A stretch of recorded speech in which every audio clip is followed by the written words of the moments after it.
Welcome to the HCI family of podcasts. We're your source for personal, professional, and organizational growth and development. We share our own original research, explore industry trends, and interview executives and thought leaders from across the globe. Join us for practitioner-oriented content around all things leadership, HR, talent management, organizational development, and change management. Maximize your personal and organizational potential with the HCI family of podcasts.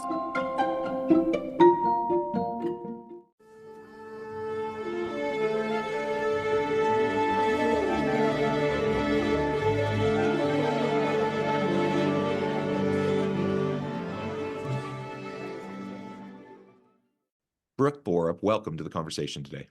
Thanks for having me, John.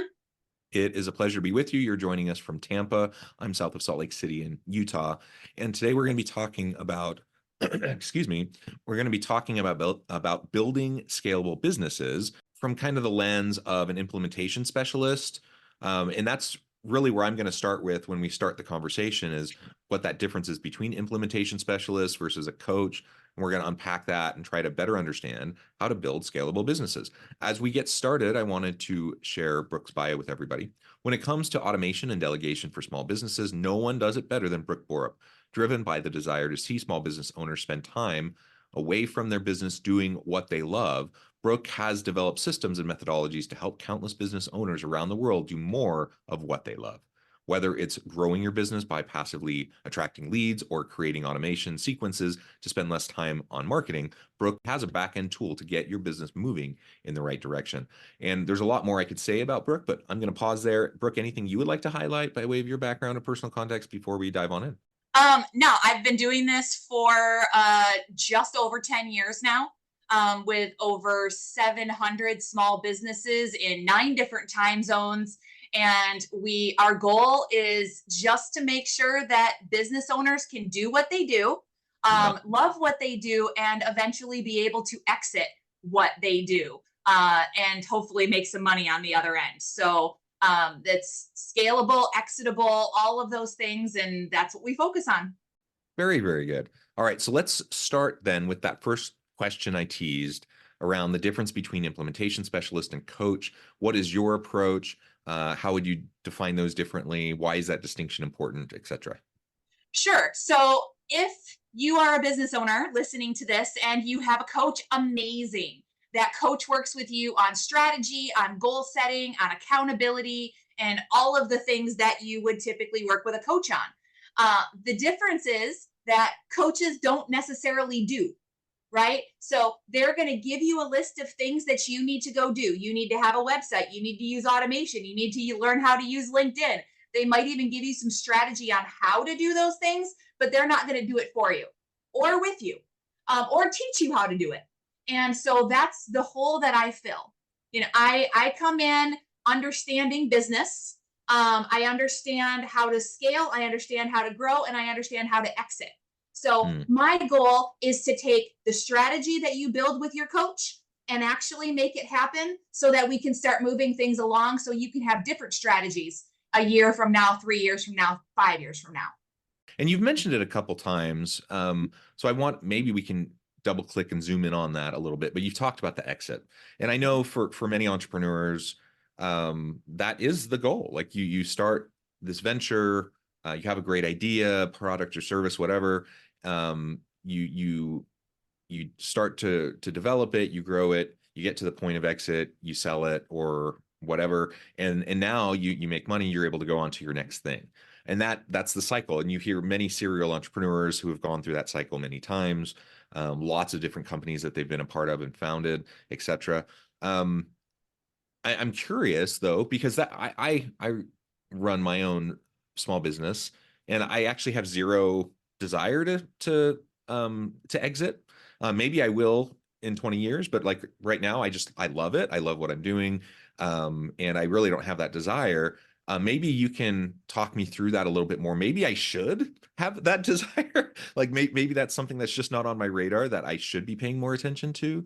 And maybe there's others who are watching or listening who feel the same way.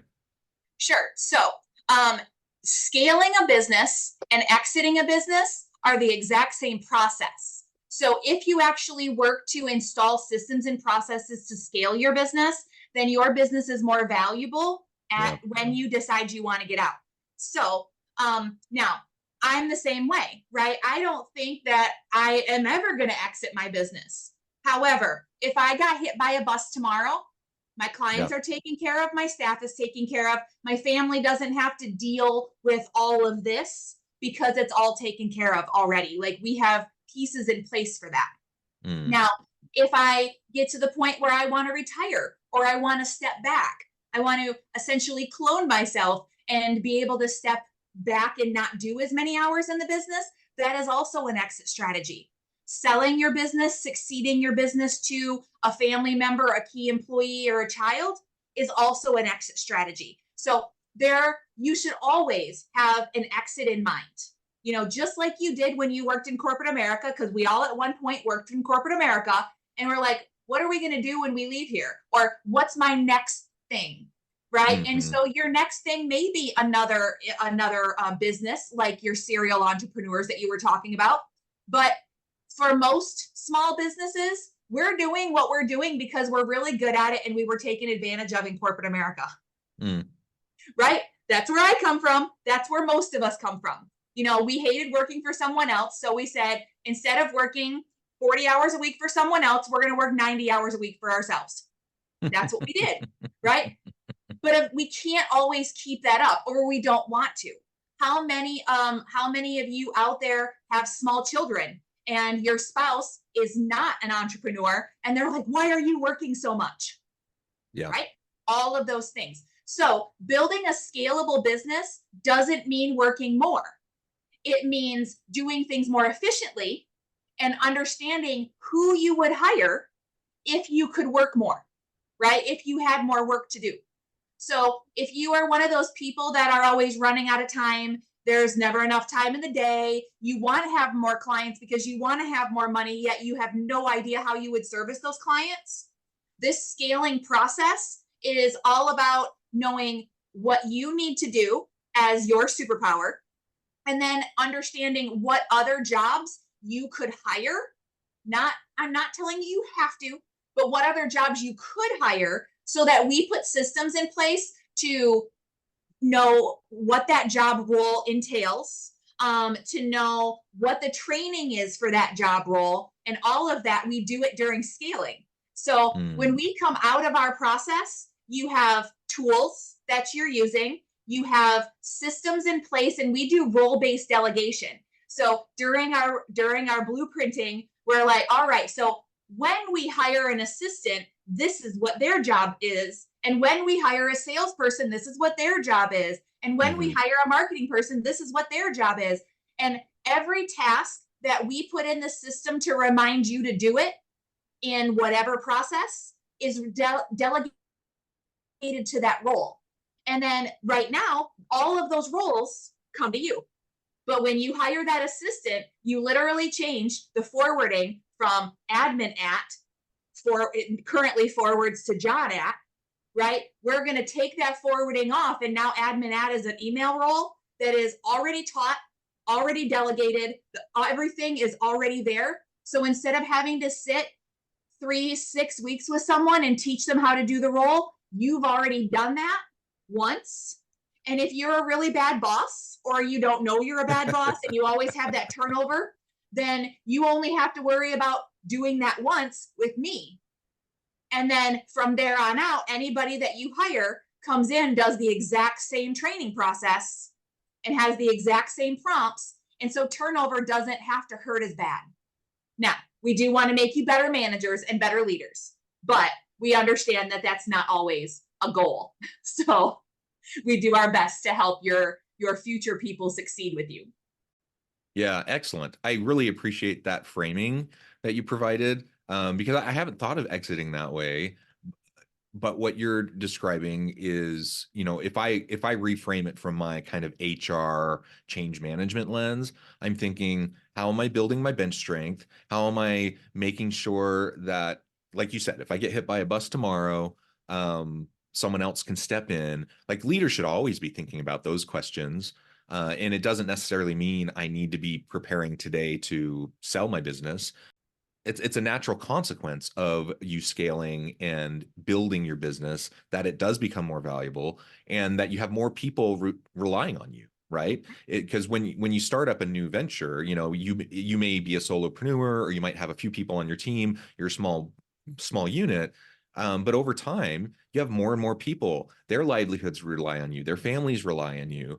And if you don't have a plan in place, whether you're trying to sell or not, catastrophe can hit not just you, but everybody, right? And I'm all for making sure that we're thinking clearly about automation, that we're thinking about delegation, that we're thinking about training, development, upskilling, and making sure that people are ready for the next responsibility that's going to come to them. That's a totally different way to think about exiting than I've ever thought of before. So I really, really appreciate that. I'm glad. Yeah, you have to think, you always just think of the here and now. Like, what can I do to make more money, have more clients, make my business more, everything, all the things. But people know that making themselves more efficient and more productive and eventually being able to duplicate themselves in different ways, people know that's hard work. And I say it's 3 very simple but not easy steps, right? The concept of what I do to help people is very simple. But if you don't think about it in the right way, you never get there. I worked with a surveying company here in Florida, and he had been trying to document his processes and get everything in writing and optimized and, for 2.5 years. And he had a coach for that 2.5 years. And he was finally referred to me, and it took me and him together staring at each other across the desk for about 5 hours, and we documented everything. And then I took it to the next, I put a system in place, a tool, and we automated and delegated his entire business. For $1,500, he was able to have all of that done, to literally walk out the door and knew exactly who he had to hire in order to replace him. And he retired 2 months later. That's awesome. That's excellent. And the stark contrast, right? And not to say that coaches aren't important. Having a good coach can be super, super valuable to people, but you also have to learn how, like, where the rubber meets the road, you actually have to do something with that coaching. And that's usually just not within the model of like what coaches do. Right. And so, yeah, having someone who's an implementation specialist like yourself, an expert who can sit down, walk you through things, help you automate, help you think through what needs to happen beyond the abstract, right, into the nitty gritty, super, super important. Okay, so let's talk now about some of what you're seeing in the market, generally speaking. So, like, if you were to identify 2 of the biggest marketing factors that lead us to clarity currently in the current market, what would that be? So with marketing, right, there are some misconceptions out there. And if you're listening to other podcasts and you're listening to marketing people, I'm going to be an outlier. So okay. I will tell you, social media is one of them. Social media has made it very easy for us to advertise. In previous years, and I'm a Gen Xer, so in previous years we had radio and TV, and it was not small business friendly, right? Yep. The pricing wasn't there, it just wasn't there. Now you have all of these options, but they're overwhelming. So my answer to social media is you must have social media. You must be posting on a consistent basis, but it doesn't have to be you. And you don't have to pay $2,500 a month to somebody to do it. You do it once, you put it in a tool, and you set it and forget it, and let your social media just do its thing. No one is ever going to buy off an organic social media posts. Not going to happen. However, when somebody says, hey, you should go talk to Brooke, what's the first thing that person is going to do? They're going to go to their preferred social media and look you up to see if you're legit. Okay. So If you're not posting, if you don't have stuff out there, then you are not legit in today's world. So they think that you're either old school or you're not going to have any good stuff for them, because you're not doing what needs to be done. That is my number one misconception with people in marketing. Number two, and if this is for everybody out there, networking, talking to people, and knowing where your people are hanging out is the number one thing that everybody should know. It doesn't matter whether you've been in business for 2 days, 2 years, or 2 decades. If you do not know where your people are hanging out, or you do not know how to get to your people, that is where the majority of your marketing dollars are going to go. And you have to get there. So the only way you're ever going to have a good ROI on your marketing dollars is if you have already done the crap work to figure out what works. No, I appreciate that. There's no magic bullet, is what I'm hearing you say. And social media is great. It levels the playing field. It kind of democratizes marketing for small businesses, is part of what I'm hearing you say. I was having a conversation with somebody just a couple weeks ago, and we were talking about different social channels. And I was kind of making the same point as you. I'm like, it depends on who your audience is, first of all, who you're trying to sell to. And different people are on different channels, right? And I was making the case for TikTok. I was like, TikTok has become a tremendous learning platform for people. So we typically think of it as a younger generation tool, but more and more it's being used across generations, and more and more it's being used, for learning and development. Like literally, people go there for their news. They go there to learn about stuff, etc. It's not just people dancing and doing funny things, right? And the response was, well, no, we're not going to do TikTok because that would require us to hire someone full time in order to do it effectively. And I'm just thinking, no. Like I'm not the greatest social media person, but I'm on all the main channels, and I post consistently, and I post, I think, compelling content. And I cross post like different nuggets and material on all the different channels. I have good engagement, and I spend, I don't know, maybe half an hour at the most a day, like probably more like 10 minutes a day doing it. And so I honestly, I couldn't even wrap my head around where they were coming from. They literally thought they would have to hire a full-time person to do that. And so just having a little bit more understanding around these tools, how they can be more automated, and then leveraged. And you don't have to throw a huge budget at like boosting every post or anything like that, but just being consistent to show your legitimacy, show where people are at. Super, super important. Yeah. Consistency is key when it comes to marketing. Because like in every relationship, because marketing is always referred to as a relationship, right? So no one is going to marry you when they first meet you, right? Or when they first see you across the room at the grocery store, i.e. TikTok. It's not like they're going to sit there and buy from you. But if they keep seeing you consistently, which is what these algorithms do, the longer you watch something, the more consistently it happens. I had a meeting with a functional medicine doctor 2 days ago, and now all I see is functional medicine ads, right? All over the place. But that's the way the algorithm works, is it serves people what it is they want to see. So the longer you spend watching certain things, the more of those things you're going to see. That's the way it works. Now, social media and any marketing for somebody who does not have a marketing brain is very difficult.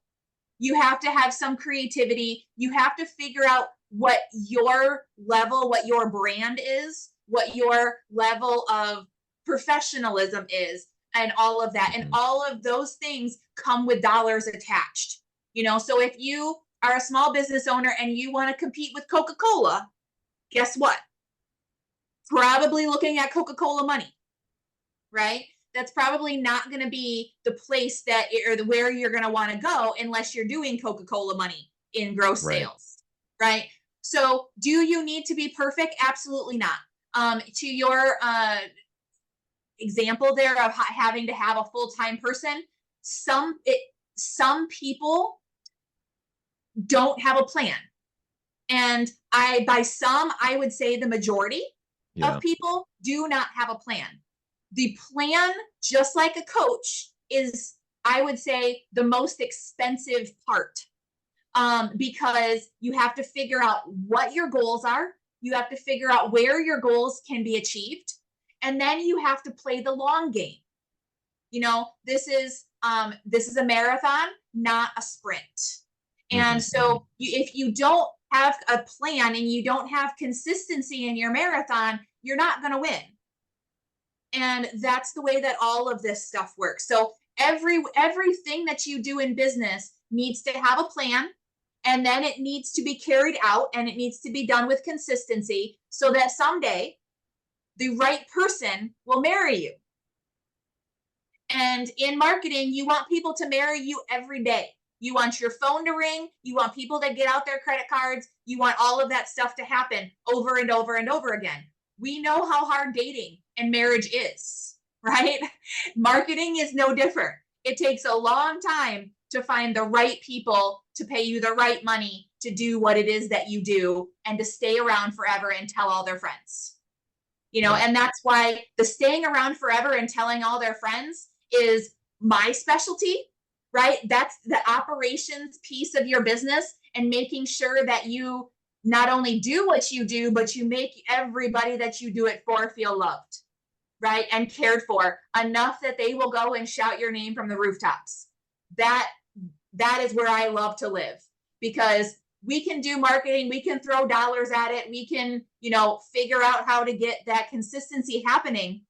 But if you don't have enough time to answer your phone, if you don't have enough time to return an email, if you don't have enough time to put a proposal together or do the work, then you will never have shouting from the rooftops.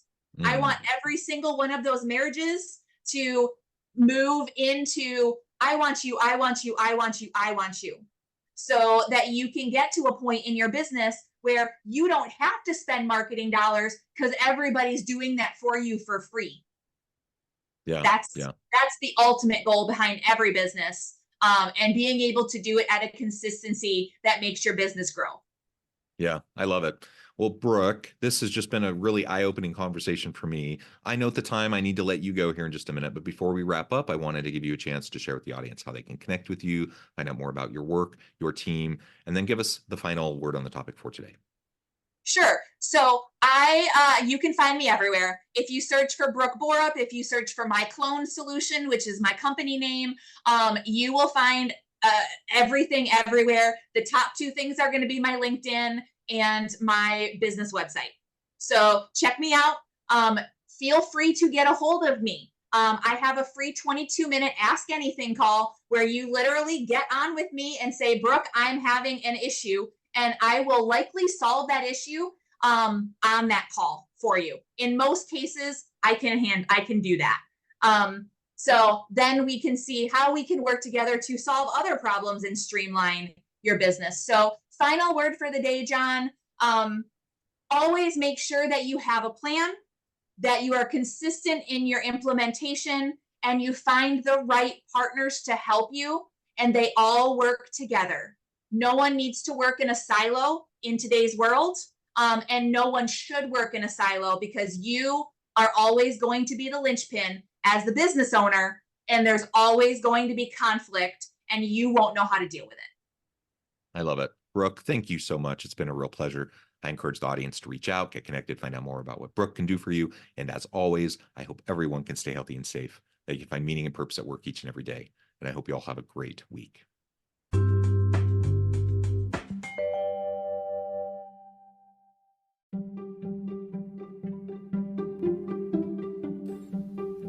Thanks for joining us for this episode of the podcast. We hope you stay healthy and safe, and please join us again soon.